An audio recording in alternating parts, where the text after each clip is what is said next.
राधे राधे, जय श्री कृष्णा। मैं सीमा सिंह आप सभी धर्म प्रेमियों को सादर प्रणाम करती हूँ।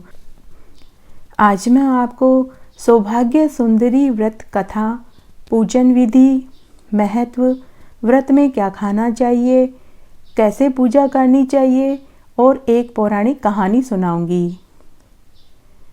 मार्गशीर्ष माह अगहन मास में कृष्ण पक्ष की तृतीया को सौभाग्य सुंदरी व्रत किया जाता है और पूजन किया जाता है। मार्गशीर्ष अगहन मास की कृष्ण पक्ष की तृतीया को सौभाग्य सुंदरी व्रत सुहागिन महिलाओं के साथ कुंवारी लड़कियां अच्छा घर वर पाने के लिए करती हैं। आज के दिन माता गौरी का पूजन किया जाता है, व्रत किया जाता है। कहते हैं आज ही के दिन माता गौरी का जन्म हुआ था।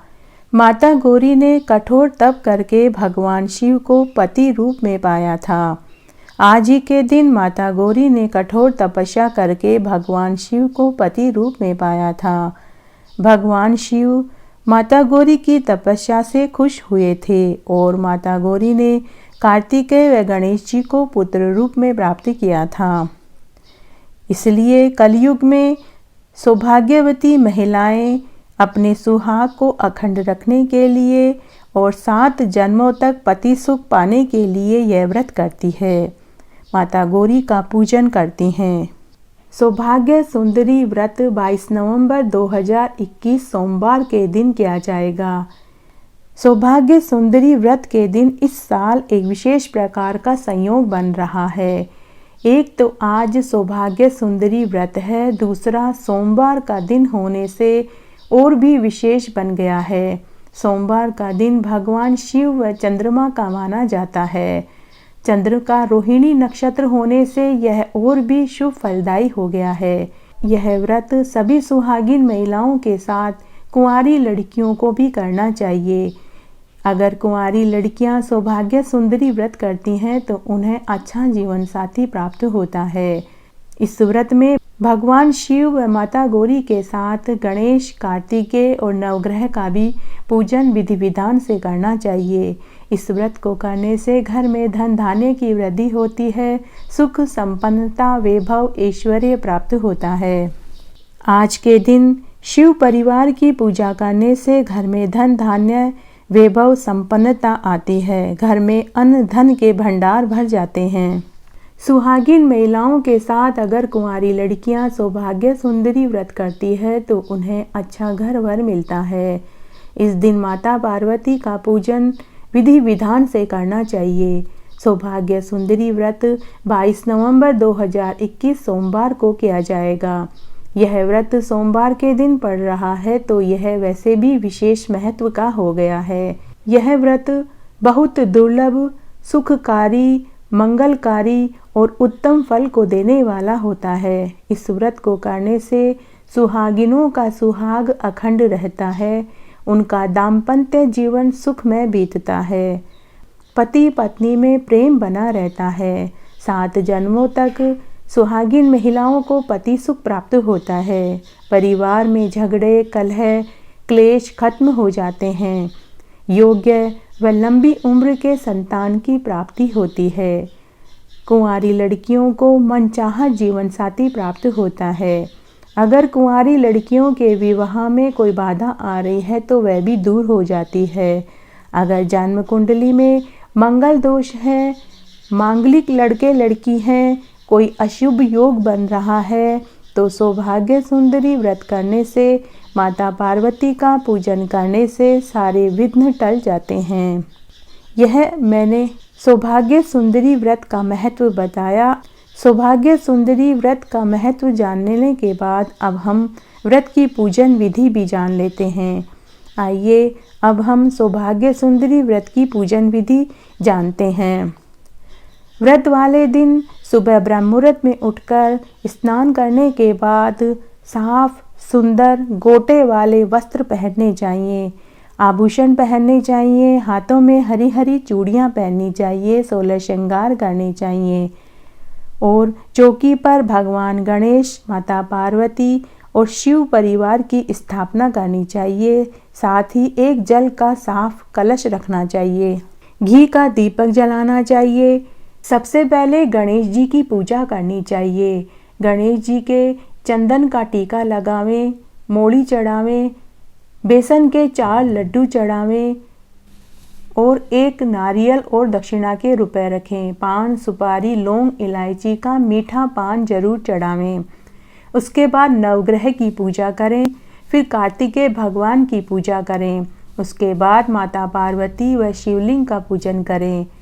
माता पार्वती को दूध, दही, घी, शहद, जल से स्नान करावें। लाल चोली, लहंगा, चुनरी ओढ़ावें, रोली का टीका लगावें, मांग भरें, चावल लगावें, मोली चढ़ावें, हाथ पैरों में माता पार्वती के मेहंदी लगावें, आँखों में काजल लगावें और सुहाग की पिटारी जरूर चढ़ावें, फूल माला पहनाएं। फिर भोग में सूखे मेवे, मिठाई, पान, सुपारी, लौंग, इलायची का बीड़ा जरूर चढ़ावें और भगवान शिवलिंग व माता पार्वती का गठजोड़ अवश्य करें। गठजोड़े का मतलब है माता पार्वती व शिवलिंग को मोड़ी से गठबंधन करें। माता पार्वती का पूजन करते समय यह मंत्र बोलें, ओम उमाय नमः, देवी देई ओमे गौरी, त्राही मांग करुणा निधे माम, अपराधा शांतव्य भक्ति मुक्ति प्रदा भवे। उसके बाद भगवान शिव जी की पूजन करें। भगवान शिव के पूजन में पंचामृत से अभिषेक करें, चंदन का टीका लगावें, बेलपत्र, आंकड़ा, धतूरा और भांग चढ़ावें, सुंदर पुष्पों की माला पहनावें और साथ ही सूखे मावे और मिठाई का भोग लगावें।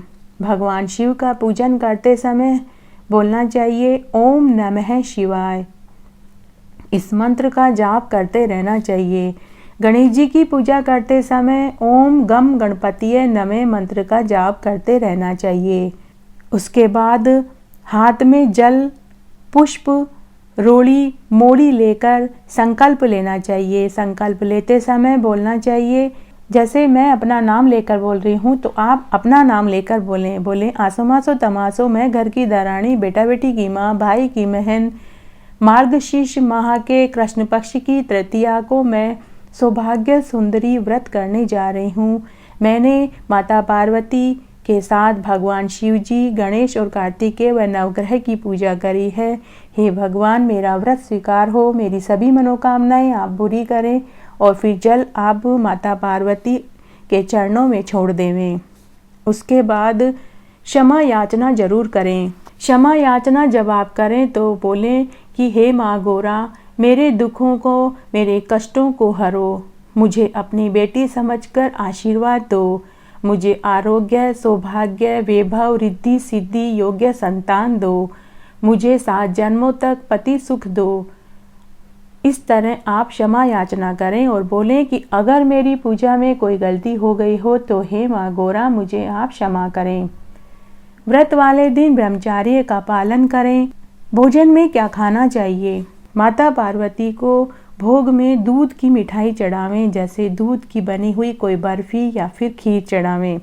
और आपको भी व्रत में दूध की बनी हुई चीज़ खानी चाहिए, जैसे खीर या फिर दूध की कोई मिठाई जरूर लेवें।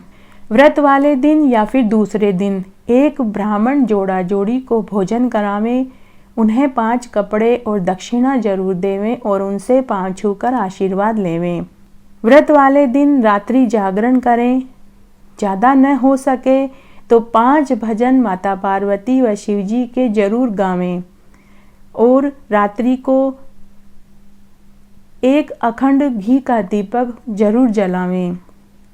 आइए अब हम सौभाग्य सुंदरी व्रत कथा सुनते हैं। एक बार की बात है, यह सतयुग की बात है। एक बार माता पार्वती जी की 2 सखियां मृत्यु लोक में भ्रमण के लिए आई। तब वहाँ ऋषि मुनियों का आश्रम था। तब ऋषि मुनि की कन्याओं ने माता पार्वती की दोनों सखियों को देखा तो वे उनके पास गई और उनसे पूछने लगी कि आप दोनों तो हमेशा माता पार्वती जी के साथ रहती हैं, आप अपना परिचय हमें दीजिए। तब माता पार्वती जी की दोनों सखियों ने अपना अपना नाम बताया। एक ने अपना नाम जया बताया तो दूसरी ने अपना नाम विजया बताया। तब मुनि कन्याओं ने उनसे पूछा कि आप तो हमेशा माता पार्वती जी के साथ रहते हैं, आपको तो सब मालूम होगा कि माता पार्वती को क्या पसंद है और क्या पसंद नहीं है, किस मंत्र को बोलने से वो खुश होती हैं और उनकी पूजा किस तरह की जाती है। आप हमें बताइए, क्योंकि मृत्यु लोक में सुहागिनों को हमेशा अपने सुहाग की चिंता बनी रहती है और कुंवारी कन्याओं को अच्छा घर-वर पाने की इच्छा होती है। उन्हें कौन सा व्रत करना चाहिए जिससे कि उनका सुहाग अमर रहे और कुंवारी कन्याओं को अच्छा घर-वर प्राप्त हो। माता पार्वती से ज़्यादा सौभाग्यशाली हमें कोई दिखाई नहीं देता।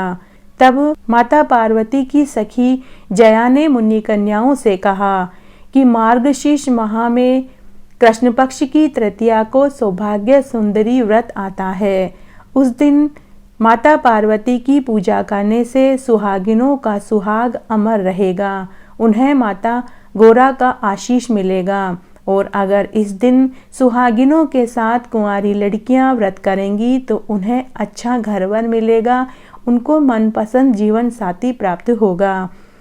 हो सके तो माता पार्वती की पूजा मंदिर में करें और अगर मंदिर में संभव न हो तो घर पर ही गणेश, कार्तिकेय, नवग्रह, माता पार्वती व शिवलिंग का पूजन करें। शिव परिवार की पूजा विधि विधान से करने से सुहागिनों का सुहाग अखंड रहेगा, कुंवारी कन्याओं को अच्छा घर-वर प्राप्त होगा और घर में धन धान्य की वृद्धि होगी। माता पार्वती को हल्दी, कुमकुम, अक्षत, मेहंदी, रोली, मोली से पूजा करें। भोग में सूखा मेवा और मिठाई चढ़ावें, मीठा पान जरूर चढ़ावें। गणेश जी की पूजा करें, भोग में पान, नारियल और दक्षिणा रखें।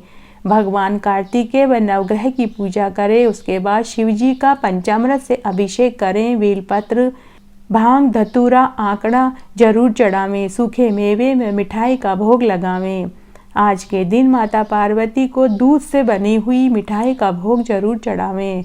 एक समय भोजन करें, ब्रह्मचार्य का पालन करें और हो सके तो व्रत वाले दिन या फिर दूसरे दिन एक ब्राह्मण जोड़ा जोड़ी को भोजन करावें। उन्हें सुहाग की पिटारी जरूर देवें। 5 कपड़े, नारियल और मिठाई का डब्बा देवें। इस तरह जया और पार्वती उन मुनि कन्याओं को व्रत का सारा विधान बताकर अंतर्ध्यान हो गई। तब मुनि कन्याओं ने इस व्रत का खूब प्रचार प्रसार किया, तभी से यह व्रत करने का विधान बना हुआ है। इस तरह आज मैंने आपको मार्गशीर्ष माह के कृष्ण पक्ष की तृतीया को सौभाग्य सुंदरी व्रत का पूरा विधान बताया। महत्व, पूजन विधि, व्रत में क्या खाना चाहिए, कैसे पूजा करनी चाहिए, किस किस की पूजा करनी चाहिए और एक पौराणिक कथा सुनाई। आशा करती हूँ यह आपको ज़रूर पसंद आएगी। मेरे साथ बने रहने के लिए आपका धन्यवाद। आगे की कथा कहानी के लिए भी आप इसी तरह मेरे साथ बने रहें। धन्यवाद।